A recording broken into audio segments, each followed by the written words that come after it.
तेरा शुक्रिया है,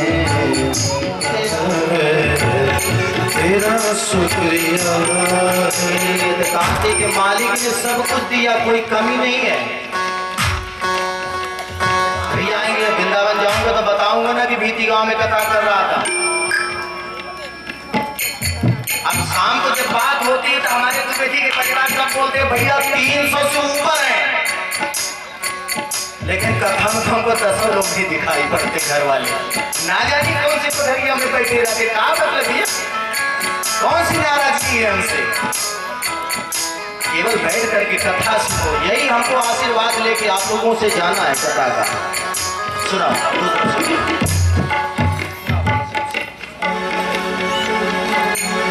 एक भजन लेके भैया राम जी से पूछी,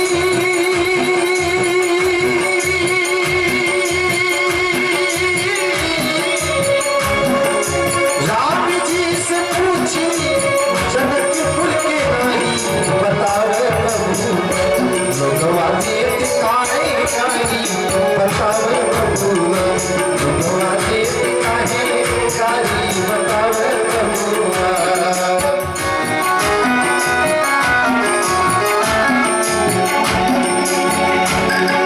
हमको से पूछिया हे धनुधारी, हमको से पूछिया हे धनुधारी, एक भाई को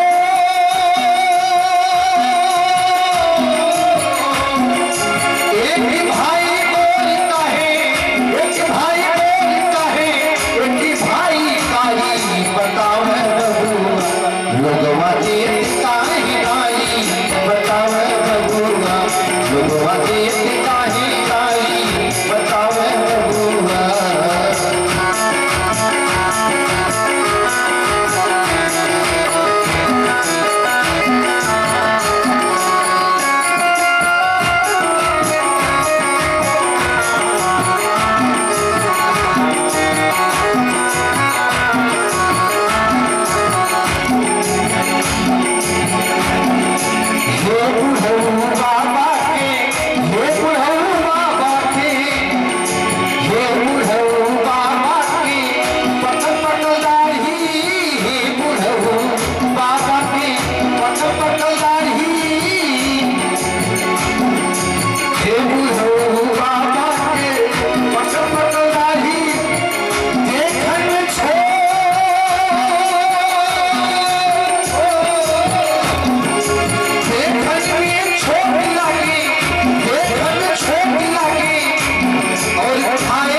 बतावे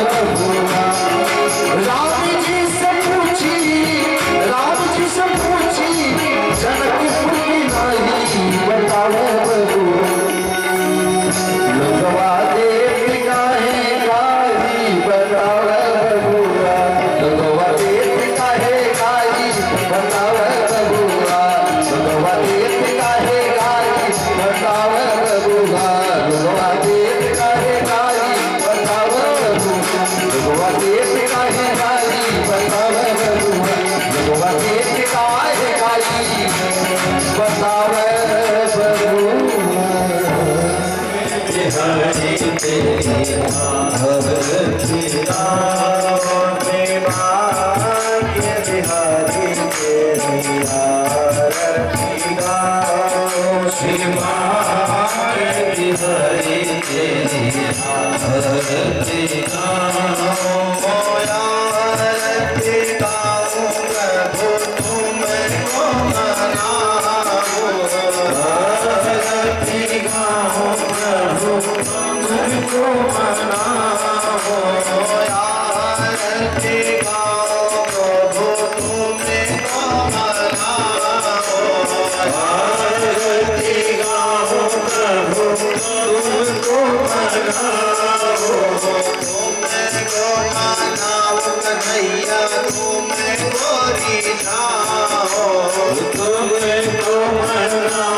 हरिदास के प्यारे तुम हो, श्री हरिदास के प्यारे तुम हो, श्री हरिदास के प्यारे तुम हो, श्री हरिदास के प्यारे तुम हो।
चोले गोवर्धन में राधापुर में मिर्जापुर में राधापुर में वर्धनी में राधे राधे राधे राधे राधे बिहारी राधे आएंगे बिहारी राधे राधे चले आएंगे बिहारी राधे राधे चले आएंगे बिहारी राधे राधे राधे राधे राधे राधे राधे राधे राधे राधे राधे राधे राधे राधे राधे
विष्णु गुरुर्देव महेश्वरः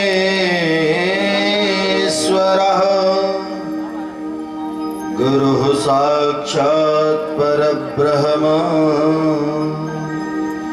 तस्मै श्री गुरुवे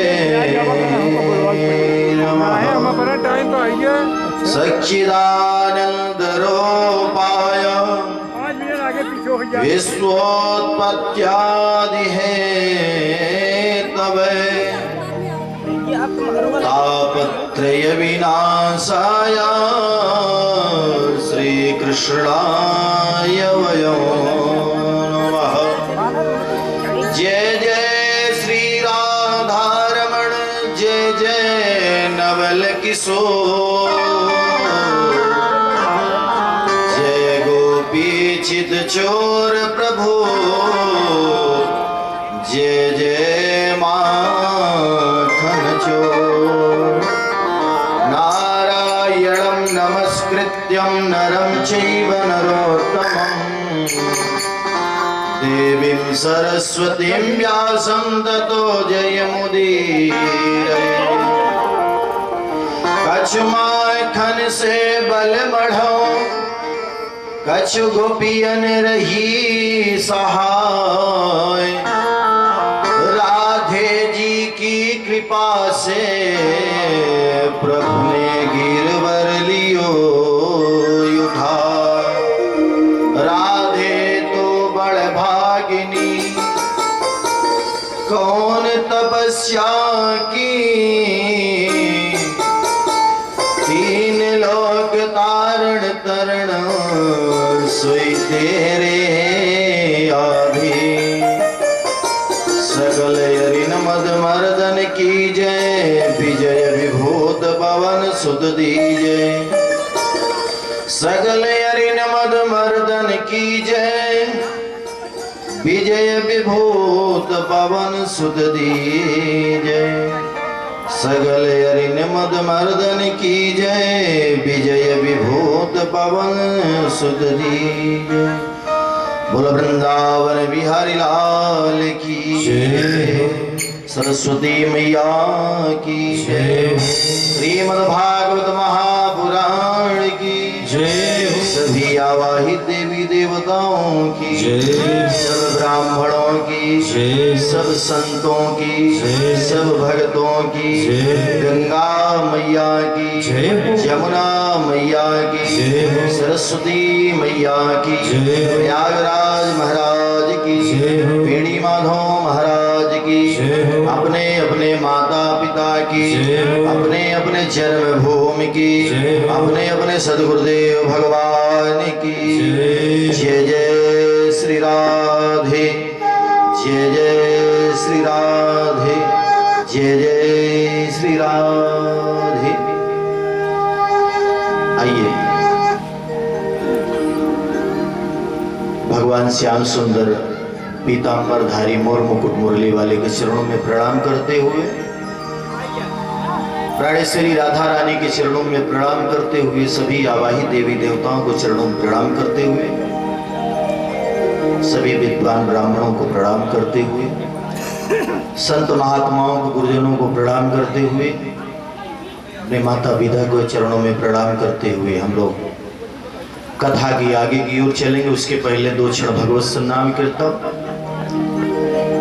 भक्ति रूपी यमुना में हिलोरी डुबकी लगाते हुए हम लोग कथा की आगे की ओर चलेंगे, क्योंकि आज शाम 5 बजे के बाद रसगुल्ला की बारिश होगी। अभी तो पेड़ा पर भी बट रहा था, लेकिन आज से श्याम सुंदर की रसगुल्ला मई का कथा आज से प्रारंभ होगी। तो रसगुल्ला जिसको खाना है भाई वो दौड़ को आएगा ही ना, तभी तो आनंद आएगा। बोलो सामने सरकार की, अरे राधा नाम नदिया की धार बही जाए रे, राधा नाम नदिया की धार बही जाए रे, राधा नाम नदिया की धार बही जाए रे, राधा नाम नदिया की धार बही जाए रे, धार बही जाए रे, धार बही जाए रे, धार बही जाए रे, धार बही जाए रे, धार बही जाए रे, धार बही जाए रे, धार बही जाए रे, धार बही जाए रे, राधा नाम नदिया की धार बही जाए रे, राधा नाम नदिया की धार बही जाए रे।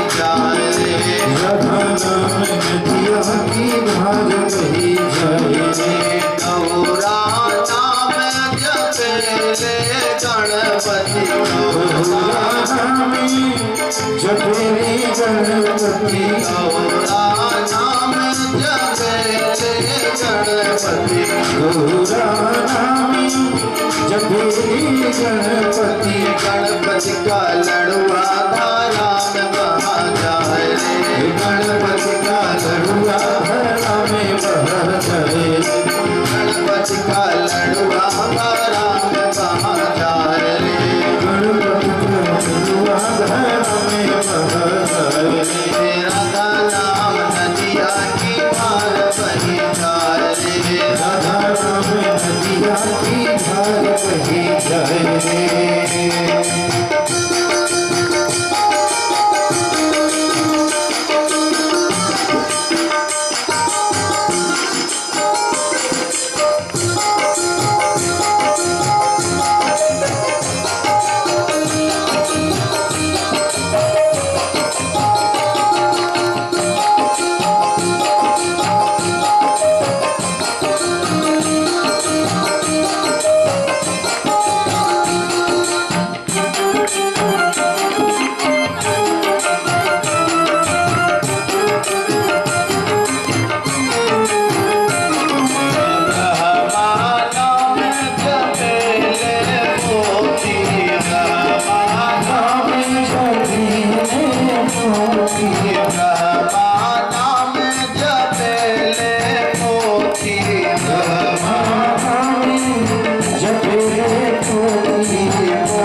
सावरे सरकार की वृंदावन बिहारी लाल की प्राणेश्वरी राधा रानी जय हो। आइए भगवान श्याम सुंदर के चरणों में प्रणाम करते हुए, प्राणेश्वरी राधा रानी के चरणों में प्रणाम करते हुए हम लोग कथा के आगे की ओर चले। कल की कथा के प्रसंग में आप लोगों ने श्रवण किया कि प्राचीन बरही महाराज ने किस प्रकार से यज्ञ किया, यज्ञ क्या परिणाम किया हुआ। कहते किसी जीव का हत्या करके सोचो कोई की उपलब्धियां मिल जाए, तो ये उपलब्धियां मिलने वाली नहीं। जिसके साथ जैसा व्यवहार करेंगे वो आपके सामने आएगा। प्रेम भाव से व्यवहार आप करेंगे तो आपको प्रेमी ही मिलेगा।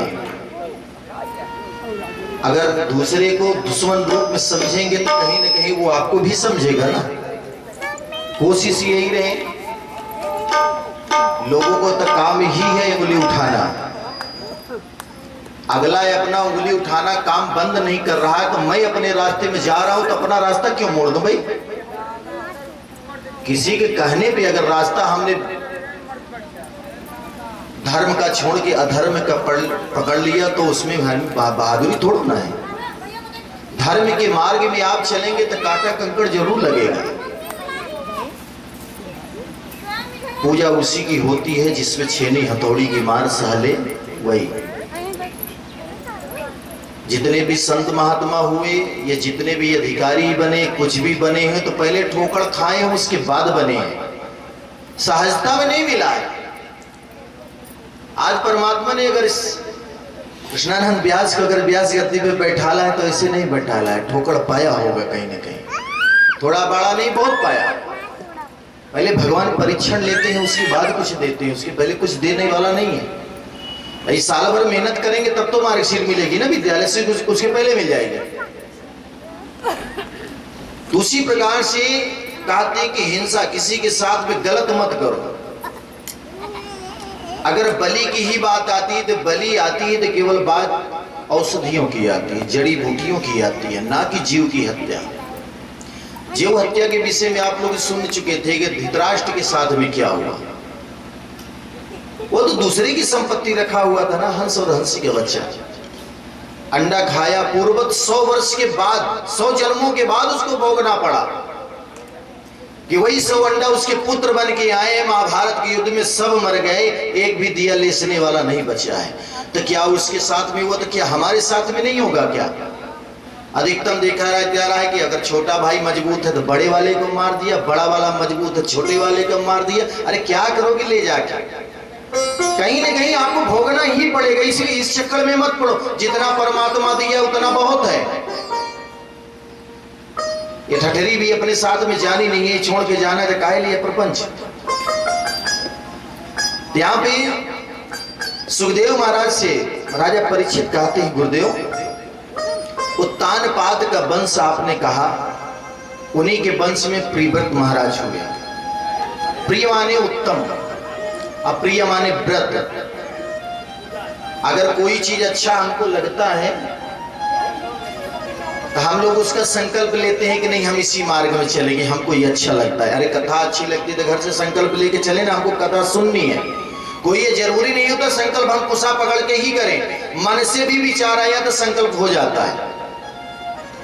अब इस प्रकार से बोले कि ये महाराज जी ऐसे हुए कि एक दिन सोचने लगे कि भगवान ने अंधेला क्यों बनाया। सबको कर्म करना चाहिए, दिन रात है तो सब लोग कार्य करते हैं, लेकिन अंधेला होता सब सो जाते हैं। तो उन्होंने कहा कि हम ऐसी चीज का निर्माण करेंगे कि अंधेला होगा ही नहीं। ऐसे रथ का निर्माण उन्होंने किया अपने तपोबल से कि पूरे पृथ्वी का परिक्रमा लगाया 7 दिन। 7 दिन दिन ही बना रहा, रात हुआ नहीं। इतना चमक उस रथ में था कि अंधेला हो जाए तो भी प्रकाश बना हुआ था। सारे देवी देवता आए, बोले महाराज ऐसा अपराध न करिए। बोले अरे क्यों न करो भाई, सब लोग खा के सो जाते, कोई कार्य करता नहीं, कर्म करते नहीं, खाया पिया सो गया। अरे दिन रहेगा तो सब कार्य करेंगे। तो बोले नहीं महाराज, ये दिन बना है तो इसका भी मतलब है, रात बना है तो भी इसका मतलब है कि दिन में गृहस्थ वाला आश्रम जो हुआ करते हैं वो कार्य को करते हैं, जब थके रहते हैं तो निद्रा लेने के लिए रात्रि उनको चाहिए, सोते हैं। जहां पे गृहस्थ लोग सोते हैं रात में, वहीं पे बड़े बड़े संत महात्मा ऋषि जो अपनी साधना किया करते हैं रात में। तो महाराज इसका भी रात्रि का प्रयोजन है, हर चीज का मतलब है। प्रकृति के साथ में खिलवाड़ आप न करिए, क्योंकि प्रकृति का जो नियम है वो नियम सबके लिए है, उसका भी मतलब है। तो महाराज ने उस रथ को वहां से वो किया। आगे चल करके इन्हीं के यहाँ ऋषभ देव महाराज जी का प्रादुर्भाव होता है। ऋषभ देव महाराज भगवान के 8वें अवतार हैं। ऋषभ देव महाराज बहुत प्रतापी राजा हुए। इन्हीं ऋषभ देव महाराज से जैन धर्म चला। जो जैनी लोग होते हैं उनके यहाँ ऋषभ देव महाराज जी की ही पूजा होती है। ऋषभ देव का जैन धर्म वही है। इनके यहाँ इनकी कई संतानें हुई। तो कई संतानों में सबसे बड़ी संतान इनकी थी, भरत नाम था उनका। एक दिन अपने सभी पुत्रों को बुलाया। अब बुलाने के बाद कहते कि बेटा ये बताओ कि मनुष्य को क्या करना चाहिए, मनुष्य का कर्तव्य क्या होता है। तो सब पुत्रों ने कहा कि पिताजी सुबह सुबह उठो, स्नान करो ब्रह्म बेला में, और उसके बाद जो भी आपको सुबह नाश्ते में मिलता है नाश्ते करो, उसके बाद राजभार देखो, उसके बाद खाना पीना खाओ, फिर शाम को कारभार देखो, शाम को चौपड़ खेलो, खाओ पियो सो जाओ। बोले बस यही जीवन में केवल इतना ही बचा है। बोले और क्या है। जब भरत महाराज से पूछे तो भरत महाराज जी पूछे, कहने लगे कि पिताजी ब्रह्म बेला में उठो तो सबसे पहले परमात्मा का भजन करो। विद्यार्थी जीवन में बुजुर्गों पहले कहा करते थे कि बेटा सुबह ब्रह्म बेला में जगो, पढ़ाई करो। जो ब्रह्म बेला में पढ़ लेंगे वो याद दिमाग से उतरेगा नहीं, वो याद रहता है, क्योंकि उस समय देवी देवता सब जगे हुए होते हैं। तो ब्रह्म बेला में बड़े बड़े ऋषि, तो बोले उसके बाद उठो, फिर पूजन करो, फिर जो भी आपको मिलता है उसके बाद अपने राज्य का कार्यभार करते हुए भी परमात्मा का भजन बराबर करते रहो। और कहते हैं कि पुत्रों, ये राजभार संभालना या भोजन करना, नाश्ता करना तो ये आम बात हो गई। तो ऋषभदेव महाराज जी कहते हैं कि शरीर इसलिए नहीं मिला है, नायम देहो देह भाजम निलोके कष्टान कामान अरिहते विडभूजये तपो दिव्यम पुत्रिकायेन सत्वं शुद्ध्यायस्मात् ब्रह्म सौख्यम तवंतनम। कहते बेटा शरीर केवल खाने पीने हंसने के लिए नहीं है, ये शरीर मिला है तब करने के लिए कि हम मंदिर में जाएं पूजा करने के लिए, तो मंदिर में ये ना सोचे कि ये मूर्ति लगी, ये पत्थर की मूर्ति है, उसको यही माने कि साक्षात ये हमारे नारायण है। एक गृहस्थ आश्रम का नहीं, सबका धर्म होता है कि मंदिर में जाओ तो मूर्ति को पत्थर न समझो, उसको साक्षात नारायण समझो। अब घर में जो प्रसादी बनता है भोजन, सबसे पहले उसको ठाकुर जी को भोग लगाओ। जब ठाकुर जी को भोग लगाएंगे तो वही भोजन प्रसाद बन जाएगा। एक गृहस्थ आश्रम, ये संतों का भी नियम होता है। संतों में तो इतना नियम होता है कि अगर उसमें राम रस पड़ गया, कम पड़ा है और ठाकुर जी को भोग लग गया, तो आपको राम रस ऊपर से मिल नहीं सकता। राम रस समझते हैं? नमक अगर कम हो गया तो ये नियम होता है कि आपको दोबारा नमक नहीं मिलेगा, क्योंकि ठाकुर जी को भोग लग चुका। जब हमारे सामने खा चुके तो आप कहां से पाओगे भैया? तो जो एक बार बना वही मिलेगा, तो ये नियम होना चाहिए कि जो हमारे सामने खा गए उसी। अब गर्म भोजन भैया ना, इनको कभी ये न मान के चलना कि पीतल की मूर्ति है कि सोने की मूर्ति है। साक्षात हमारे नारायण प्रत्यक्षम किम प्रमाणम। अगर गरम गरम भोजन हम आप करेंगे तो निवाला अंदर जाएगा नहीं, छाला पड़ सकता है ना। तीनों को भी अगर उसी तरह लगाएंगे तो वो परिणाम इनके भी साथ होगा। ये ठाकुर जी की सेवा बाल्यावस्था में जैसे एक बालक की सेवा होती है वैसे होता है। अगर ये सोच के अगर खिलाया पिलाएगा नहीं, अरे पीतल की मूर्ति तो खिला दो जैसे मर्जी, तो वो भाव अलग होगा। जब से ठाकुर जी अपने शरण में लिए, हमारे लिए तो हमारे प्राण है। भगवान से ही प्रार्थना करता हूं कि प्राण छूटे तो ये बने रहें, किसी दूसरे का नहीं है। प्रत्यक्ष प्रमाण पांडे जी का मैं बता रहा हूं। पांडे जी वो पाठ कर रहे हैं, छोटे वाले पांडे जी। प्रतापगढ़ में देवलहा गांव में कथा चल रही थी, आज 4 साल की बात हुई। यही पांडे जी से हमने कहा कि जाओ पांडे जी आप ठाकुर जी को भोग लगा के और दूध का, जैसे रसोई साथ कहीं नहीं मिलती, थोड़ा भी शंका होगा तो ठाकुर जी को भोग मैं नहीं लगवाऊंगा, दूध और मिश्री का लगवा दूंगा। तो इन्होंने दूध और मिश्री तो लिया, बड़े भाव से गए।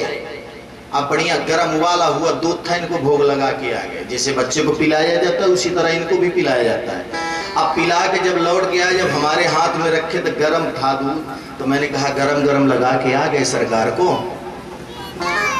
बोले अरे लगा दिया तो क्या हुआ? हम कहें लगा दिए, चलो ठीक है किए। फिर उसी दिन ये शाम को भोजन नहीं कर पाए, ये प्रत्यक्ष प्रमाण पांडे जी बैठे हैं, कोई दूसरे के नहीं बता रहे, पंडित जी हैं या सामने बैठे हैं छोटे वाले। मुंह में इनके छाला पड़ गया है, 3 दिन भोजन नहीं कर पाए हैं, दौड़ के आए, बोले महाराज मर जाऊंगा, पाठ भी करना है, कहां चल पाऊंगा।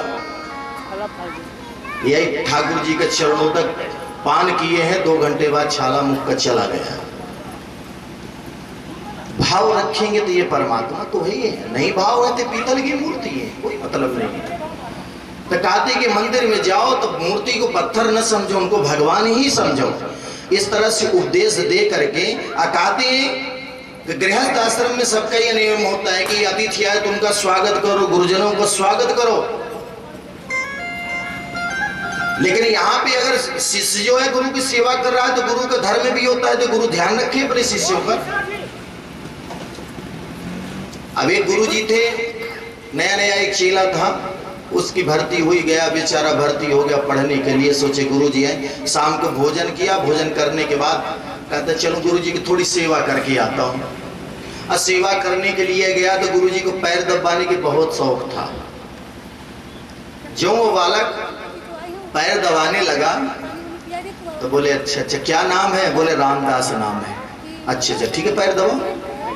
अब पैर दबाने लगा तो एक 10-15 मिनट बीता तो सोचे गुरु जी सो गए। और जैसे वो चलने का सोचा तो अच्छा अच्छा रामदास ने कितने भाई हो? बोले 4 भाई हूँ महाराज। बोले पैर दबाओ। अब पैर दबाने लगा, पुनः आधा घंटा बीत गया, सोचे गुरु जी सो गए। जब चल अच्छा अच्छा 4 भाई हो, कितने का विवाह हुआ? बोले 2 का हुआ, 2 के नहीं हुआ। बोले ठीक है पैर दबाओ। पैर दबाते 11 बज गए, सोचा गुरु जी सो गए। और जब चलने लगा तो अच्छा 4 हुए, बच्चे कितने हैं? बोले 2। बोले ठीक है पैर दबाओ। अब पैर दबाने लगा, दबाते दबाते जो है 3 बज गए। उस चेला ने सोचा कि हे भगवान, ऐसे गुरु से पाला पड़ा कि पैरे दबा रहे। तो सोचा कि 1 घंटा समय मिले, गुरु जी सो गए हैं, चलता हूँ 1 घंटा आराम कर लो। भाई ब्रह्मवेला में 4 बजे जगह नहीं जगना है। आज जैसे वो चेला उठा, अच्छा अच्छा कितने भाई हो? बोले गुरु जी 3। बोले क्यों रे? अभी शाम को तो बताया 4, इस समय बता रहा है 3। बोले गुरु जी जब इसी तरह से आप पैर दबाएंगे तो मैं तो अपने आप को मरा ही समझता हूँ, इसलिए 3 ही बताता हूँ आपसे। तो गुरु जी का भी ये धर्म होता है कि भैया चेला को देख के ही उससे व्यवहार करो ना। अब रातों दिन उससे पैर दबाओगे तो मर तो जाएगा। ठीक है बोला गुरु जी 3। ये गुरु का भी धर्म होता है, गृहस्थ आश्रम का ये धर्म होता है कि अतिथि आए, गुरु आए, उनकी सेवा करो। इस प्रकार से उपदेश दे करके ऋषभ देव महाराज जी चले गए तपस्या करने के लिए। जय श्री राधे। देखिए हमारे दुबे जी प्रतापगढ़ मंडल से यहाँ पर पधारे, बहुत बहुत स्वागत है इनका।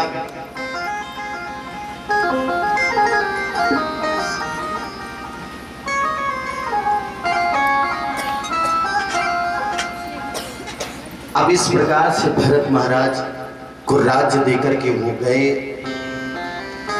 आज जब गए वहां पे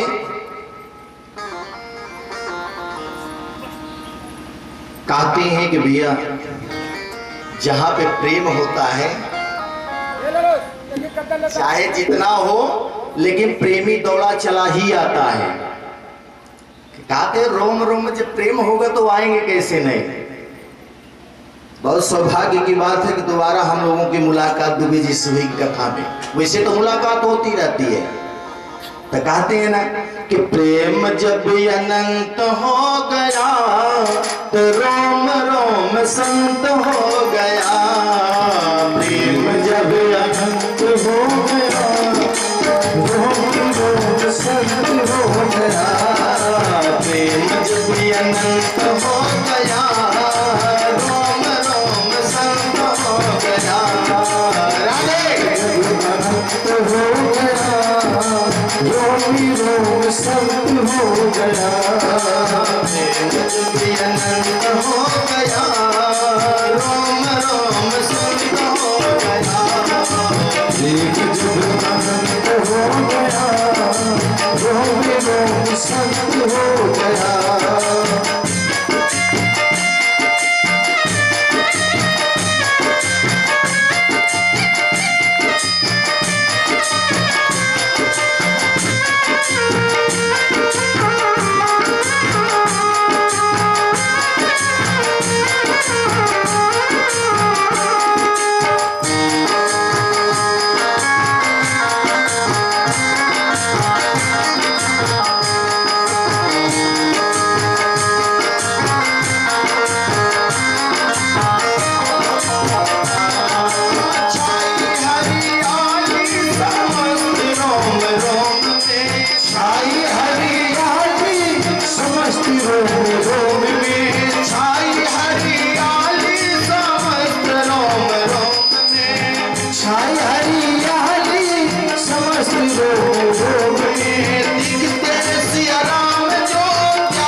दुनिया में नाचना तुझकी सुहाते, बीती उम्र राम यश गाते गाते, बीती उम्र राम गाते, बीती उम्र राम यश गाते गाते, बीती उम्र राम यश गाते गाते, अपना सिया कंठ हो गया, रोम रोम संत हो गया, हो गया, जो भी रोम संत हो गया, कंठ हो गया, रोम रोम संत हो गया, एक जब आनंद हो गया, जो भी रोम संत हो गया।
अनंत हो गया, रोम रोम संत हो गया, एक जब आनंद हो गया, रोम रोम संत हो गया।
सदगुरु सो मंत्र हो गया, रोम रोम संत हो गया,